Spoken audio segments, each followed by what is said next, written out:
हो, हे पाटीदार म्हणजे हा महाराष्ट्राचा फार मोठा अपमान आहे मराठी समाजाचा. छत्रपती शिवाजी महाराज हे महाराष्ट्राचं, मराठी माणसाचं आणि हिंदवी स्वराज्याचं एक दैवत आहे. जसे अनेक युगपुरुष भारतीय जनता पक्षानं पळवायचा प्रयत्न केला, मग नेताजी सुभाषचंद्र बोस, सरदार पटेल, रवींद्रनाथ टागोर, बरं का, हे पळवायचा प्रयत्न केला पण उपयोग झाला नाही. शेवटी आता ते छत्रपती शिवाजी महाराजांना पळवायचा प्रयत्न करतायत गुजरातला. पण या छत्रपती शिवाजी महाराजांनी तुमची सुरत लुटली होती आणि पळापळ करून सोडली होती, दाणादाण करून सोडली होती, विसरू नका. माझ्या भारतीय जनता पक्षाच्या नेत्यांना एक आव्हान आहे, बरं का, तुम्ही शिवाजी महाराजांना जात लावू नका. ते विश्वपुरुष होते. आधी अरबी समुद्रातलं शिवस्मारक पूर्ण करा आणि मग शिवाजी महाराजांची जात काढा. हां, पाटीदार होते, अमुक होते, तमुक होते, हा विषय आता काढण्याचा प्रश्न काय आहे? महाराष्ट्राला आणि मराठी माणसाला डिवचण्याचा हा प्रकार आहे. आम्ही तुमचं सगळ्यात मोठं दैवत सुद्धा कारखाने पळवले,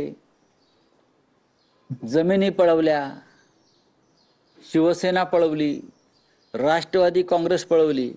हां, अधूनमधून बाळासाहेब ठाकरेंसंदर्भात त्यांना प्रेमाचा उमाळा येतच असतो. उद्या बाळासाहेब ठाकरे पळवतील, एक पुतळा उभारतील तिकडे हा देऊन कुलाब्याचा. आता छत्रपती शिवाजी महाराज पळवायला लागले. हे निर्लज्ज लोक आहेत. हा, शिवाजी महाराज पळवताय तुम्ही, महाराष्ट्रात आराध्य दैवत आमचं. तुमच्याकडे काय दैवत नाहीत का? सगळे राक्षस आहेत का गुजरातमध्ये? बकासूर, अजित पवारांच्या भाषेत. तुमच्या गुजरातमध्ये कोणी महान नेते जन्मालाच आले नाहीयेत का? म्हणून तुम्हाला आमची दैवत पळवण्याचं बकासुरी आनंद घ्यायचा आहे? सांगा ना. रामसाहेब, आज बहुचर्चित बंधूंची संयुक्त मुलाखत चित्रित होते. होय, तुमचे टोकदार प्रश्न, मार्मिक प्रश्न तयार आहेत का? आणि काय सांगाल की तुम्हाला काय अपेक्षित आहे या मुलाखतीतून? आज प्रथमच माननीय उद्धव ठाकरे आणि माननीय राज ठाकरे यांची एक संयुक्त मुलाखत होते. संयुक्त सभेआधी संयुक्त मुलाखत होते, लक्षात घ्या. आणि त्या दृष्टीनं जिथे ही मुलाखत घेतली जाणार आहे ग्रँड हयात हॉटेलमध्ये, तिथे आता या क्षणी सेट उभारण्याचं काम सुरू आहे. संपेल आता, फार भव्य सेट आहे. त्याचे तुम्हाला वाटल्यास फोटो पाठवतो, मी देतो.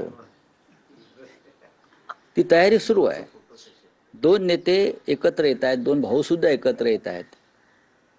आणि त्यांना आम्ही असं ठरवलं आहे की मुंबई आणि महाराष्ट्राच्या विकासासंदर्भातच त्यांच्याशी चर्चा करावी. बाकी राजकारणाचे प्रश्न विचारायला भरपूर वेळ आहे नंतर. पण मुंबईसह महाराष्ट्रातल्या लोकांना काय हवं आहे आणि तुम्ही काय देणार आहात, आपण काय देणार आहात, या संदर्भात सकारात्मक आणि विधायक चर्चा या मुलाखतीतून यावी अशी माझी आणि माझ्याबरोबर जे मुलाखत घेणार आहेत महेश मांजरेकर, त्यांची भूमिका आहे. महेश मांजरेकर हे जरी फार मोठे कलाकार, निर्माते, दिग्दर्शक असले तरी ते आज एक मुंबईकर म्हणून मुलाखतीला बसणार आहे. एक मुंबईकर म्हणून. आणि मुंबईकरांच्या ज्या अपेक्षा आहेत त्याविषयी ते दोन्ही नेत्यांना प्रश्न विचारतील. ही मुलाखत नक्कीच जास्तीत जास्त लोकांपर्यंत पोहोचेल याची मला खात्री आहे. रावसाहेब,